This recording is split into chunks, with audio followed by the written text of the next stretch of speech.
रामनाथ के घर उसके बेटे का जन्मदिन था।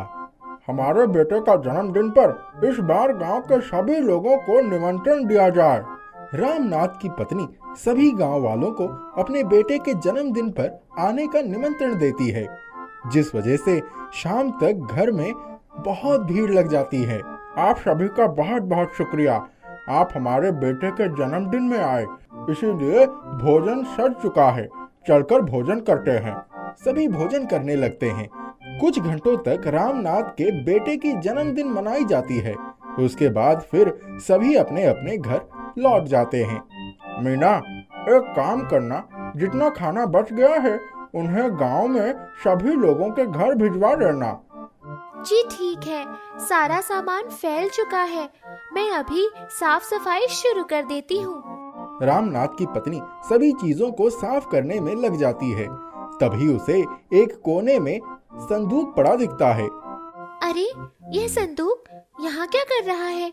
यह तो दूसरे कमरे में बंद पड़ा रहता था, यहाँ कैसे आया? चलो इसे भी साफ कर देती हूँ। मीना संदूक को साफ करने के लिए खोलती है तो देखती है उस संदूक में एक इंसान की लाश पड़ी है। रामनाथ की पत्नी जोर से चिल्लाती है, लाश, लाश, बचाओ, बचाओ। मीना की आवाज सुनकर सभी वहां इकट्ठा हो जाते हैं। देखिए ना, इस संदूक में क्या है? रामनाथ संदूक खोलता है। हे भगवान, इस संदूक में लाश कैसे आ गई? रामनाथ अपनी पत्नी से कहता है, सभी को लेकर इस कमरे से बाहर जाओ, मैं देखता हूँ। अभी कुछ घंटों तक तो यहाँ सब कुछ सही था, फिर अचानक ये लाश इस संदूक में कैसे आ गई? और ये इंसान है कौन? ये मुझे पता भी नहीं है, मैंने तो कभी इसे देखा भी नहीं है। यहाँ कैसे आ गया है ये?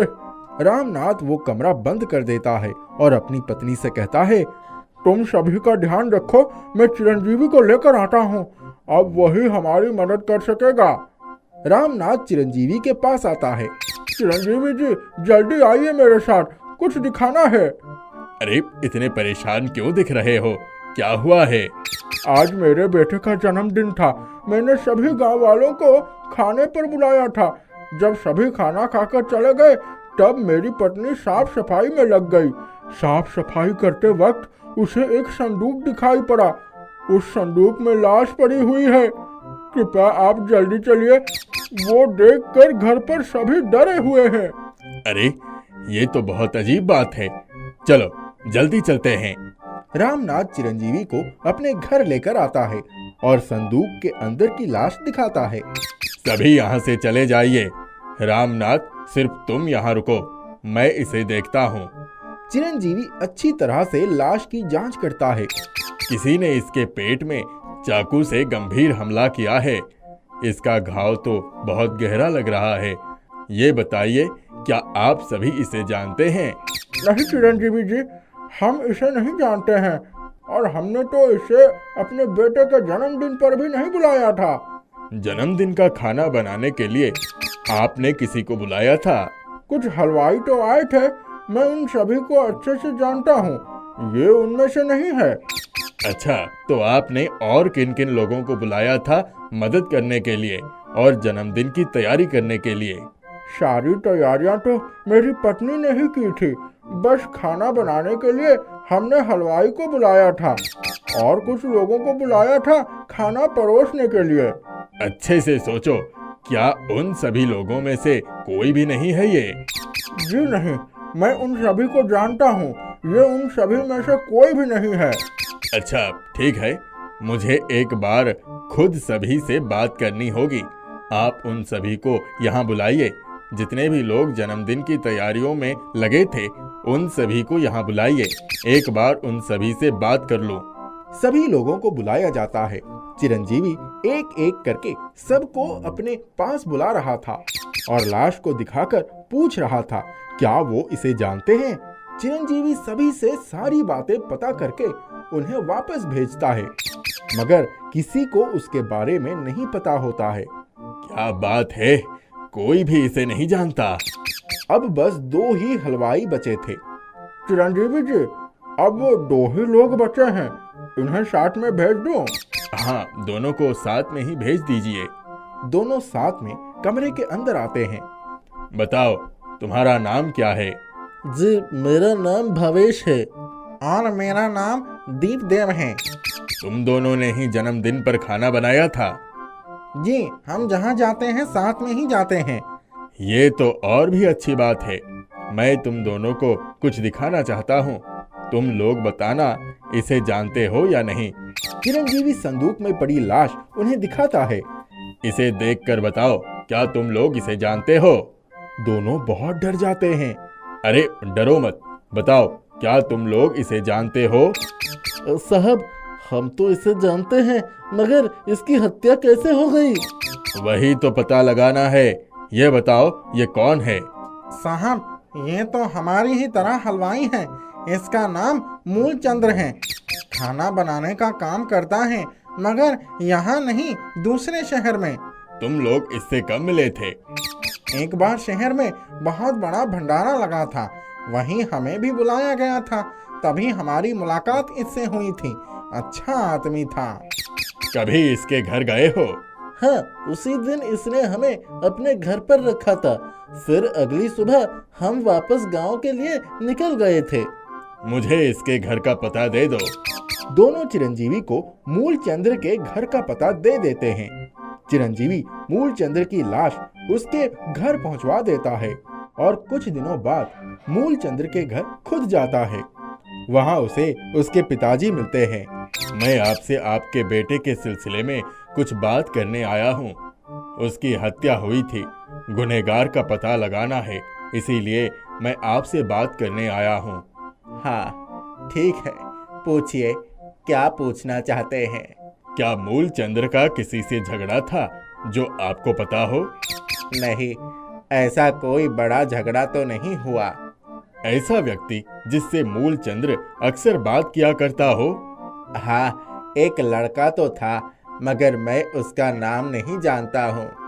अब कोई तो ऐसी चीज होगी जो आप उसके बारे में जानते हो। मूलचंद्र को कपड़ा धोना पसंद नहीं था, इसीलिए वो अपने कपड़े उसे ही दे देता था धोने के लिए। अच्छा, ठीक है, अब मैं चलता हूँ। चिरंजीवी सोचता है, मूलचंद्र अपने कपड़े उसे धोने के लिए देता था, मतलब क्या वो कोई धोबी है? चिरंजीवी अगली सुबह रामनाथ के घर पहुंचता है। आइए आइए, कुछ पता चला क्या? नहीं, अभी तक तो कुछ खास पता नहीं लग पाया है। तभी रामनाथ के घर एक आदमी आता है। बहन जी, लाइए, जल्दी से कपड़े दे दीजिए। रामनाथ, ये कौन है? ये हमारे घर के कपड़े की धुलाई करता है। इसका नाम जीतू धोबी है। चिरंजीवी जीतू धोबी के पास आता है। सुनो, क्या तुम मूलचंद्र को जानते हो? कौन मूलचंद्र? मैं नहीं जानता किसी मूलचंद्र को। ये कहकर जीतू वहाँ से चला जाता है। रामनाथ, ये बताओ, जीतू कपड़े की धुलाई कहाँ करता है? गांव के नदी के किनारे। चिरंजीवी मूलचंद्र के पिता को अपने साथ लेकर आता है और नदी किनारे पहुंचता है। जीतू धोबी वहां कपड़े की धुलाई कर रहा था।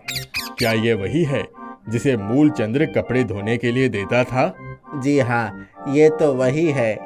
समझ लीजिए, आपके बेटे के हत्यारे का पता लग ही गया। अगले दिन जीतू सारे कपड़े लेकर रामनाथ के घर आता है। चिरंजीवी भी उसके पीछे आता है।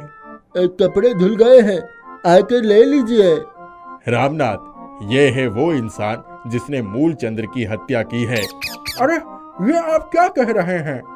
हाँ, मैं बिल्कुल सही कह रहा हूँ। ये सुनकर जीतू वहाँ से भागने लगता है। चिरंजीवी उसे पकड़ता है। अब भागकर कोई फायदा नहीं है, चलो अब जल्दी से सच्चाई बताओ, तुमने ऐसा क्यों किया? इसीलिए क्योंकि उसने मेरे साथ धोखा किया। अरे, कैसा धोखा? वो मेरी बहन से प्यार करता था और वो दोनों एक साथ भागने की योजना बना रहे थे। इस बात का मुझे पता लग गया, बस मैंने सोचा मैं उसे खत्म कर दूंगा। वो दूसरे शहर में यहाँ कैसे आया? मैंने ही उसे कहा था, यहाँ जन्मदिन में बुलाया गया है तो तू भी आ जा। अंत में जब सभी बाहर थे, तभी मौके का फायदा उठाकर मैंने उसे मार डाला। मगर वो संदूक बाहर कैसे आया? कुछ दिन पहले मैम साहब ने कहा था उस कमरे में कुछ कपड़े पड़े हैं ले आने को। तभी मेरी नजर उस संदूक पर पड़ी थी। उस दिन मूलचंद्र को मारने के बाद मैं कमरे से वो संदूक बाहर ले आया और उससे मूलचंद्र को डालकर वापस कमरे में ले जा रहा था। तभी सब अंदर आने लगे थे, इसीलिए मैंने संदूक को बाहर ही छोड़ दिया। चलो अब कारावास में। तुमने इस बात के लिए किसी को मार डाला, तुम उससे बात भी तो कर सकते थे। जीतू को कारावास में डाल दिया जाता है। धन्यवाद चिरंजीवी जी, हत्यारे का पता लगाने के लिए। धन्यवाद की कोई बात नहीं है, मैं आप सबकी मदद करने के लिए ही तो हूँ। क्या लोहा सोना बन सकता है? राजा विक्रम सिंह के दरबार में मंत्री के साथ साथ सभी दरबारी उपस्थित थे। राजा ने देखा कि चिरंजीवी का आसन खाली था। आज चिरंजीवी दरबार में अनुपस्थित हैं। मुझे उनकी कमी खल रही है। कभी भी किसी भी समस्या का समाधान उनके पास निश्चित रूप से रहता है। वो बड़े ही गुणी और बुद्धिमान हैं। राजा की यह बात सुनकर दरबारी के रहे लोगों को जलन होने लगी। उनके बीच जलने वालों में राजमंत्री मुख्य थे। वो हमेशा चिरंजीवी को नीचा दिखाने का प्रयास करते रहते थे, लेकिन कभी सफल नहीं होते थे। राजा की बात सुनकर राजमंत्री सोचने लगे कि क्यों न चिरंजीवी को ऐसी मुश्किल में फंसाया जाए कि उन्हें सबके सामने लज्जित होना पड़े। हुजूर, चिरंजीवी भी हम लोगों की तरह ही एक इंसान है। उनके बारे में मैंने एक और बात सुनी है। वो क्या है? मैंने सुना है कि चतुर और बुद्धिमान होने के साथ साथ उनके पास एक ऐसी विद्या है जिसके द्वारा वो लोहे को भी सोना बना सकते हैं। मंत्री की बात सुनकर राजा ने सोचा, अगर राजमंत्री ऐसा कह रहे हैं तो क्यों ना चिरंजीवी की इस विद्या की परीक्षा ही ले ली जाए। मंत्रीवर, ये तो बड़ी अच्छी बात है। हमने आज तक उनकी बुद्धिमता और चतुराई देखी थी, अब उनकी इस विद्या को भी अपनी आंखों से देख सकेंगे। यदि उनके पास ऐसी अनोखी विद्या है तो उसका लाभ उठाकर हम अपने खजाने और बढ़ा सकते हैं। कल चिरंजीवी आ जाएंगे, तब उनकी इस विद्या की भी परीक्षा हो जाएगी। दूसरे ही दिन चिरंजीवी दरबार में उपस्थित हुए। उन्होंने जैसे ही अपना स्थान ग्रहण किया, राजा ने अपनी बात उनके सम्मुख रख दी। चिरंजीवी, मैंने सुना है आप एक ऐसी विद्या जानते हैं जिसके बल पर लोहे को सोने में बदला जा सकता है। मुझे यह सुनकर बड़ी खुशी हुई और मैं अपनी आंखों से उसका प्रमाण देखना चाहता हूँ। चिरंजीवी झट से समझ गए कि यह राजमंत्री की चाल है। उन्होंने उन्हें नीचा दिखाने के लिए राजा के कान भरे हैं। ठीक है राजन, मैं इस विद्या की सच्चाई कल आपके सामने पेश करूंगा। ठीक है, मुझे इसका इंतजार रहेगा। राजमंत्री भी मन ही मन मुस्कुरा रहे थे। वे सोच रहे थे, अब देखना है चिरंजीवी कैसे लोहे को सोने में बदलते हैं। उन्होंने लोहे के वस्तु भी लाकर दरबार में रखवा दी थी। दूसरे दिन चिरंजीवी एक मुर्गे को लेकर दरबार में हाजिर हो गए। उन्होंने मुर्गे को नीचे छोड़ दिया और वो कुक कुक कुक कुक करता हुआ भागने लगा। कुछ नौकरों ने दौड़कर उसे पकड़ा और चिरंजीवी के सामने रख दिया। चिरंजीवी, ये सब क्या है? इस मुर्गे को लेकर यहाँ क्यों आ गए हो? हुजूर, क्षमा चाहता हूँ। इस मुर्गे को यहाँ लाने का एक विशेष प्रयोजन है। आज आप सभी लोग एक अद्भुत चमत्कार देखेंगे। मैंने सुना है कि हमारे राजमंत्री एक विशेष प्रकार का जादू जानते हैं। कैसा जादू? हे राजन, हमारे राजमंत्री बुद्धिमान होने के साथ साथ एक जादूगर भी हैं। वे जादू करके इस मुर्गे को तोता बनाकर उड़ा सकते हैं। चिरंजीवी की यह बात सुनकर राजमंत्री सदमे में आ गए। उन्होंने इसकी उपेक्षा नहीं की थी। सारे दरबारी भी इस बात को सुनकर उत्सुक हो गए। उन्हें लगा कि आज 2 चमत्कार देखने के लिए मिलेंगे। अच्छा राजमंत्री जी, आपने कभी हमें इस जादू के बारे में बताया नहीं। आप इस मुर्गे को अपने जादू के बल से तोता बनाकर दिखाइए। हमें इस बात से बड़ी खुशी होगी।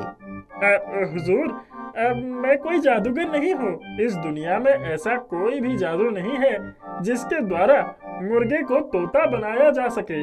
भला ये मुर्गा तोता कैसे बन सकता है? आप मानते हैं कि मुर्गे को तोता नहीं बनाया जा सकता? हाँ, तब मुझसे लोहे को सोना बनाने की उपेक्षा किस आधार पर रखते हैं? राजमंत्री का सर झुक गया। वाह चिरंजीवी, तुम्हारा यह अंदाज भी हमें बहुत पसंद आया। वाह।